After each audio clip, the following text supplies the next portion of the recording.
So it seems like certain weight class moves are really uh, rejuvenating people. You know, you look at a fighter like Joaquin Buckley and his move to welterweight, and you see how he's been reborn.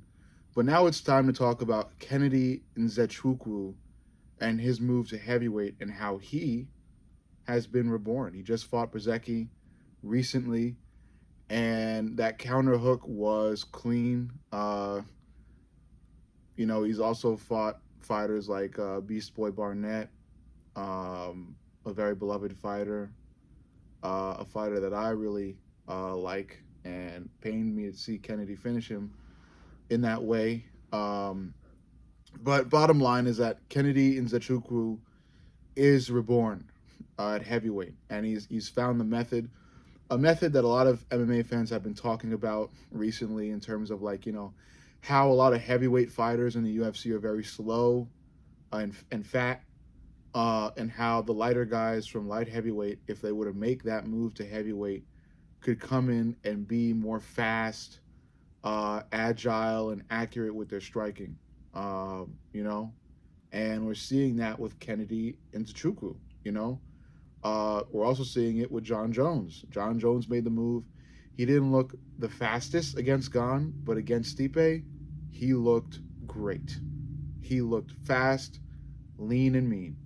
Of course, not incredibly lean because he's a heavyweight. He's gonna still have like a bit of a gut, but he still looked leaner than when he fought Cyril Gahn, and he looked way faster. That spinning back kick was crisp, executed well. The timing was excellent, and it was fast.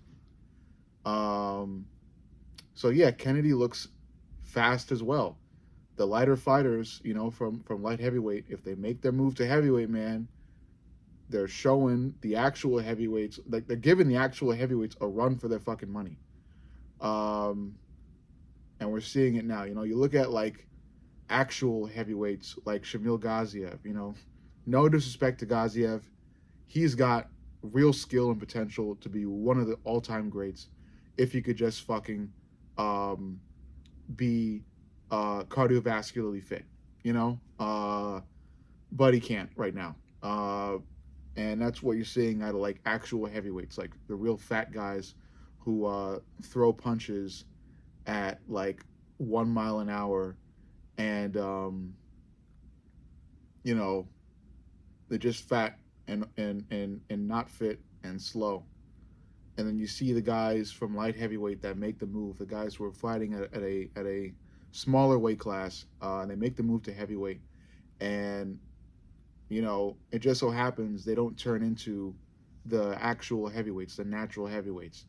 They still look like a fucking light heavyweight fighter, just at a higher weight class. They look fast, agile, swift, and precise, and that's what Nzechukwu looks like. He looks like a damn sniper. He looks really just well put together. He just fought Brzezicki, like I said, and the counter shot he landed clean on Brzezicki was well executed, well timed, and precise. And it just fucking clipped Brzezicki, put him on his ass, and Nzechukwu could just finish the fight via ground and pound. And he looks great.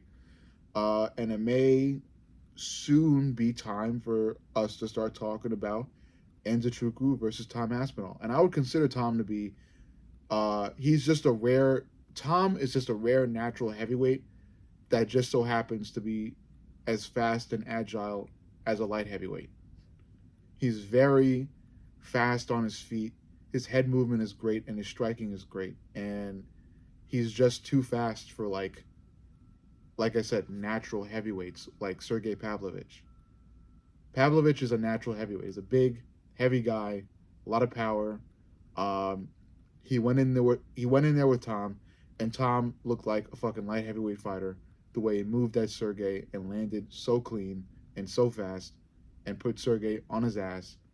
And Sergey didn't know what the fuck was happening. So, and we're seeing that now out of Kennedy and Nzechukwu, and I look forward to seeing what he can really do. Kennedy and Nzechukwu versus Cyril Gahn would be absolute cinema. Um, but anyway, I'll move forward. I want to also spend like the latter part, the latter half of this video, talking about what Nzechukwu versus Tom Aspinall would look like.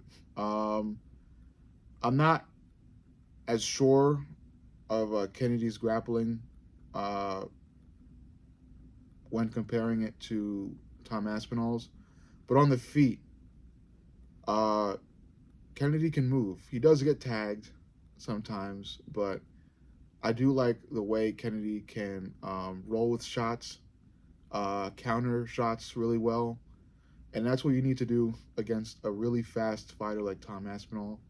So I think it'll be fairly entertaining on the feet, but I just can't help but see Tom landing something. You know, like I said, Kennedy gets tagged, and against Tom Aspinall, it seems like you really just can't afford to get tagged. You know, especially with straight punches. So I think Kennedy just needs to watch out for those. I'm not saying that Kennedy's going to get fucking starched, but like I said, you just can't help but you know you can't have Tom land more than a couple on you. So that's what Kennedy's really going to need to do is avoid more than a couple shots. Um, and yeah, you know, I'm sure you know after like the next Kennedy and Nzechukwu fight, I could bring you more information and do more of a more in depth comparison between Nzechukwu and Tom, especially if Nzechukwu was forced to grapple a bit more, which he might have to do against like an Almeida. If he's gonna fight Almeida after Almeida beats Spivak, I don't know. Or if they give Nzechukwu Sirogan, but I do think Sirogan's gonna go for a title shot right now because he beat Volkov and that was a big fight, and both of these guys were talking about title shots during the build-up. So I think Sirogan's gonna get a title shot. Um, but Kennedy, like I said, Kennedy's on the come up. Just beat Brzezicki. After that, we might see Gelton Almeida versus Kennedy and Nzechukwu, and that'll be fun to watch. And I think Nzechukwu might get the job done in that fight because Kennedy's got the not Kennedy. Gelton's got the grappling, but does Gelton have the footwork and the striking to survive a really surgical and technical Kennedy and Nzechukwu? So we gotta, you know, time will tell. And after the Gelton fight with Spivak, then I could bring you more information and have a more in-depth analysis on that. But anyway, let me know what you think. Make sure you like, comment, and subscribe. But most importantly, subscribe. I love you guys, and I'll see y'all in the next.